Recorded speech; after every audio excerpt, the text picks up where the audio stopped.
একটি বিষয় হচ্ছে মুফতি আমির হামজা সাহেবের একটা ওয়াজ শুনছিলাম। নবীজি সাল্লাল্লাহু আলাইহি সাল্লামের স্ত্রী হযরতে খাদিজা রাদিয়াল্লাহু তাআলা আনহা সম্পর্কে তিনি বলেছেন, উনি কখনো নামাজ, রোজা, হজ, পর্দা এর কোনোটাই তিনি করেননি। এই আলোচনাকে কেন্দ্র করে কিছু আলেম সমাজ নেতিবাচক মন্তব্য করেছেন। আমরা কোনটা সঠিক এটা জানতে চাই, আপনাদের কাছে পরিষ্কারভাবে বুঝিয়ে বলবেন। অত্যন্ত গুরুত্বপূর্ণ বিষয়। খাদিজা রাদিয়াল্লাহু তাআলা আনহা রাসূলের জন্য সব দিয়েছেন, ইসলামের জন্য অত্যন্ত প্রহরী ছিলেন তিনি, রাসূলের দুর্দিনের সঙ্গিনী ছিলেন তিনি। তখন নামাজ ফরজ হয় নাই। নবীজি তখন নামাজ পড়তেন রাকাতাইন রাকাতাইন, দুরাকাত করে। বলেন করাকাত করে। এই দুরাকাত নামাজ ফরজ হয় নাই।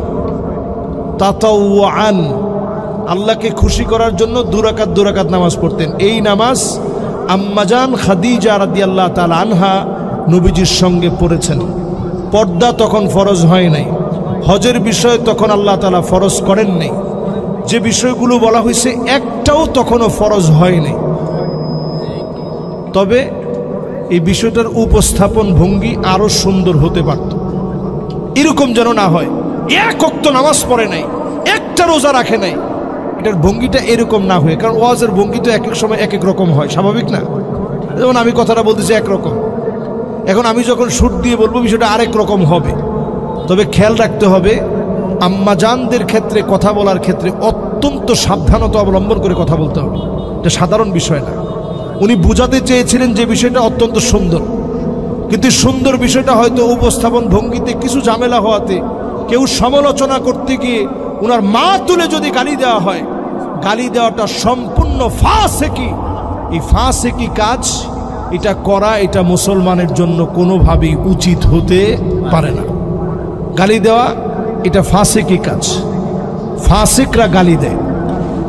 মুনাফিকদের চরিত্রের অনন্য চরিত্র হচ্ছে ইদা খাসামা ফাজার, যখন তারা রেগে যায় তখন গালি দেয়। যদি কেউ মনে করেন এবং বলে থাকেন যে গালি দিয়ে ফেলছে উনি, এটা ওনার স্বভাব অথবা এলাকার আঞ্চলিকতায় উনি গালি দিয়ে ফেলছে, না, আঞ্চলিকতা বলেই আপনি গালি দিতে পারবেন না। গালি দেওয়াটা ফাসেকি। জোরে বলেন কি? তাহলে ফাসেকি কাজ করা কবিরা গুনাহ। ছোট গুনাহ না বড় গুনাহ? এই কবিরা গুনার সাথে সম্পৃক্ত হওয়া এটা তওবার শামিল। এজন্য উনি মুরব্বী মানুষ, আমাদের সকলের শ্রদ্ধাভাজন। আরেকটা বিষয় না বললে না, উনি সরাসরি আমার আব্বার উস্তাদ, যিনি গালিটা দিচ্ছেন, মুহিবুল্লাহ বাবুনগরী হাফিজাহুল্লাহ ওয়া রাআহ। আমি শ্রদ্ধা রেখে বলি, উনি আমার আব্বার উস্তাদ। আমার আব্বা উনার কাছে বাবুনগর মাদ্রাসায় পড়ছেন। তো উনি অত্যন্ত বড় মাপের আলেম, উনার পুরো খানদান অনেক বড় আলেম। এখন হুজুর রাগের মাথায় সন্তানদেরকে অনেক সময় বাপ অনেক কিছু বলে ফেলে। তবে এইরকম কথা যেন আমরা আশা করি না যে কথার কারণে আসলে মানুষ সবাই কষ্ট পায়। এই যে প্রশ্নটা আজকে আসছে, আমি কিন্তু ওয়াজ শেষ করে ফেলছি। এখানে মাহফিল সহ আমার মাহফিলের দায়িত্বশীল সামনের শ্রোতা সবাই সাক্ষী। মাহফিল শেষ, মোনাজাত শেষ, এরপর আপনারা প্রশ্নটা দিয়েছেন দেখে আমার এই কথাটা বলতে হলো। এই কথাটা বলে আমি শেষ কথা এটাই বলতে চাই, হুজুরের কাছে আমরা ক্ষমা চাই। আমাদের যদি কোনো ভুল ত্রুটি হয়, তিনি যেন আদর করে ওনাদের ছাত্রদেরকে দিয়ে শুধরায়া দেন। এইরকম অন্তত গালি, এটা মানুষ অন্তত ওনার কাছ থেকে আশা করে না। উনি যেহেতু বয়োবৃদ্ধ মানুষ, অনেক সময় ওনার স্বাভাবিক ব্যালেন্স ঠিক রাখাটা কঠিন, ব্যালেন্সহীন হয়ে যেতে পারে। এজন্য ওনাদের আশপাশের লোকদেরকে বলবো, সব জিনিস আপনারা হুজুরে দেখাবেন না, হুজুরের সব জিনিস দেখাবেন না। দেখলেই উনি ওনার মেজাজ অনুযায়ী, জালালি তবিয়ত অনুযায়ী অনেক সময় একটু ক্ষিপ্ত হয়ে যেতে পারেন। সব ফেসবুকের নিউজ হুজুরে দেখাতে যাবেন না। হুজুরের খেদমত করতে দেন। এখন হুজুরের খেদমত হচ্ছে ওয়াহদাতুস সাফ, এই জাতির ভিতরে একটা ঐক্য গড়ে তোলা। এই জায়গার মধ্যে যেন আমরা ফাটল তৈরি না করি। মুহিবুল্লাহ বাবুনগরী হুজুর আমার বলতে গেলে যেহেতু আমার আব্বার উস্তাদ, তার মানে আমার তো বতরিকা আউলা আমার উস্তাদ। অসংখ্য আলেম না, লক্ষ লক্ষ লক্ষ আলেমের উস্তাদ, যারা বিভিন্ন জায়গায় বড় বড় মুহাদ্দিস, তাদের উস্তাদ হয়ে ওনার কাছ থেকে বিষয়টা শুনে আমরা একটু কষ্ট পাইছি না? এজন্য আমরা বলবো যে আলেমরা আসলে প্রত্যেকটা কাজ করার ক্ষেত্রে মেপে মেপে করা দরকার। ফানজুরু আম্মান তাখুযুনা দীনাকুম, ওই আলেমদেরকে লক্ষ্য করা উচিত যাদেরকে মানুষ অনুসরণ করে তাদের চুলার গোড়া থেকে শুরু করে পায়ের তালু পর্যন্ত ঠিক করা উচিত। তাহলে মুখের ভাষা কি বাদ যাবে?